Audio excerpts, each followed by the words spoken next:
It's my birthday. Birthday they say is you need to always reflect on who you are, why you're living. There's a saying that there are two most important days in the life of a human, a man or a woman, and it is first the day he was born and the day he learns why he was born, the purpose he was born. And that will lead me to talking about all that I have to say today. And of course, today is the day I was born, just a few two and some years, 2 decades and some years ago. And it has been quite long and also very short, depending on what scale we are measuring it with, because a whole lot of persons have achieved a whole lot in shorter time, and a whole lot of persons do not even achieve anything in their whole lifetime. That said, I found out that, or growing up, I just tell you a bit of a little story. And while I was in primary five, my mom sat me down and asked me. I think I had just written my common entrance or so. Either I was about to write common entrance or I had just written common entrance, about to get into GSS 1, and she sat me down and she asked me that, what is it I like doing? And I was like, what do I like doing? And she like, what's my hobby? What do I like doing? And I was like, I like to organize things, make things work. As little as I was at the time, that was the answer I could give her. Make things work, organize things, put things in order, and the likes. And that since then has shaped my life. One way or the other, I found a way to make things work. Look at a group of people, see how we can make things work together. Since then, I began to lead different groups, drama group in church, um, in school, jet club, and some other clubs while I was in secondary school. And one way or the other, I started leading. And between then and now, I've led several groups, several executives, several teams to do things that we thought we couldn't do. At some point, let me fast forward to when I became regional director. At the end of my tenure as regional director, my deputy I asked my deputy that, what do you think of my leadership trait? And she said something remarkable. She said that the way I do things is different, but at the end of the day, it brings the expected result. I said, of course. And yes, we have to find ways to do things differently to get the same result or better results than expected. And my life purpose is leadership, to help the society get better, to help people get better, help us achieve a common goal. And this is why I've been building. I'm just starting and I'm just learning the art of leadership. As much as yes, I've led several groups, several things, but those are just the kindergarten level compared to where I see myself. Come on, I see myself big, and I'm just at the kindergarten level with all that I have achieved and I'm still achieving. And I'm just here to tell you that we have a lot to do together, because one of my favorite definitions of leadership is a leader is one who has influence over people for them to be able to achieve a common vision. Your influence over people to help them individually and collectively achieve a common vision. So if we say we want to move from point A to point B, a leader's ability or attributes or the characteristics of a leader is to help people move. Okay, let me use this for example. You want to move this, for example, from here to here. The leader's duty is to find out how we can move this from here to here. So the energy that is needed, the resources that is needed to move this from here to here is what we need from a leader. Leader necessarily does not necessarily need to be the one to move it. He might be the one to move it, she might be the one to move it, but it is the leader's duty to say that how can we come together to move this guy from this place to this place, because that's our desired goal, to move from point A to point B, and to see it not just that it is we have moved it, but how are we going to move it such that we will not stop at this point, we will not get to this point and stop, but we have to continue moving and continue moving and continue moving until we get, because we know humans, it's quite a loss to lead humans. If you have had to lead humans, get them to do something, you know that it's quite difficult. Someone once said that it's easier to lead animals than to lead humans. As much as that same extreme, that example or similarity seems extreme, but leading humans is quite a lot. So trying to lead a human from this point to this point takes a lot, because you can motivate them to start, but to get them to where they want to be might not take only motivation. Do you understand? And that is what a leader's duty is, and that is why I have set out to not just make myself a leader, but to make leaders. Do you understand? Not just make followers, but to make leaders. Because like I always say, the problem of Nigeria and Africa and humanity is lack of leadership. Let's just narrow it down to Nigeria and Africa. Is leadership. The quality of leaders we have determines the quality of our lives. Yes, there's a place of followership, but much more, the quality of followership also depends on the leader. The leader determines the tone, the mood, and the actions of the followers. So if we are able to get the leadership problem solved, the problem of the society will be solved, the followership problem will be solved, and that is what I'm trying to do, to create leaders, not just me, but much more leaders that will help us make the society a better place. And this is why I've started the Gen Patrick Leadership Academy, so that we will not just keep talking about why we need leaders, what we need leaders for, but we are not creating a pathway or an academy, so to say, to make and create leaders. We have always, like the example I usually give, if you want to be a doctor, you go to medical school. If you want to become a lawyer, you go to law school. If you want to become a leader, a political leader, where do you go to? A political party?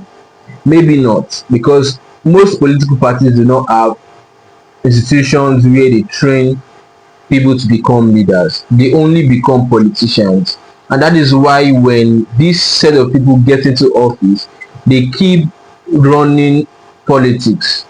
They don't know the divide between politics and leadership. So everything they do between when they get into office and the next election is finding how they can win the next election. So whatever they are going to do in between is geared towards how to win the next election, how to win, either they get into office the second time or they get people to succeed them that will work for them and the likes. But we need to understand the difference between politics and leadership, especially in public offices. Yes, you can't become the governor, you can't become the president without politics. But politics is the vehicle that gets you into office so that you can serve the people.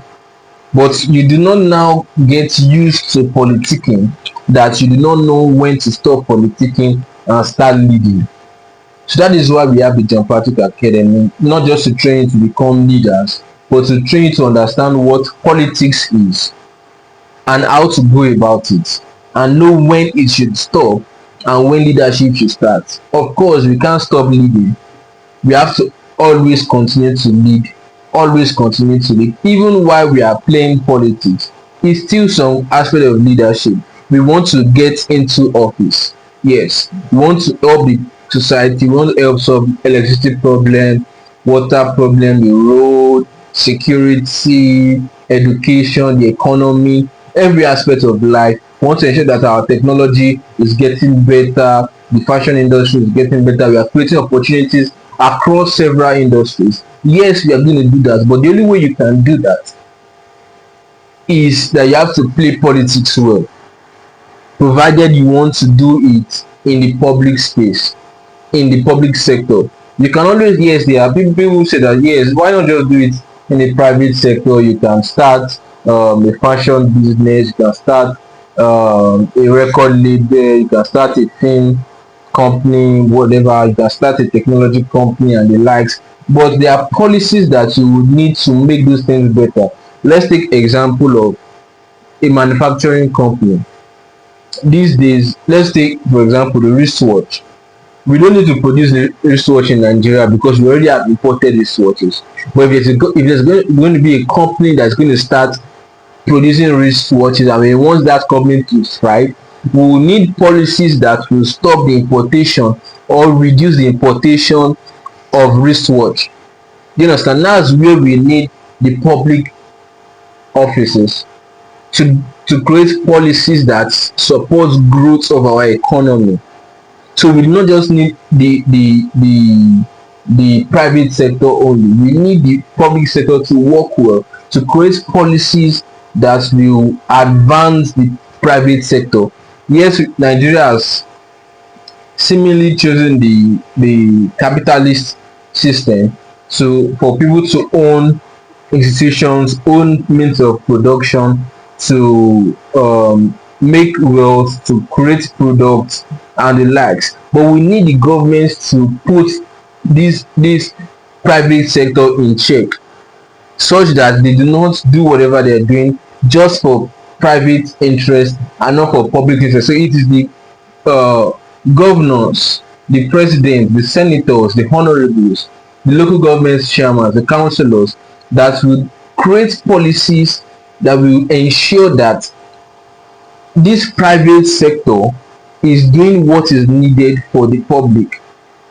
Do you understand? They create policies to ensure that opportunities are created for everyone, create roads, hospitals, all of the social amenities that we need. But if you do not understand this, there's no way we can effect the change that we want.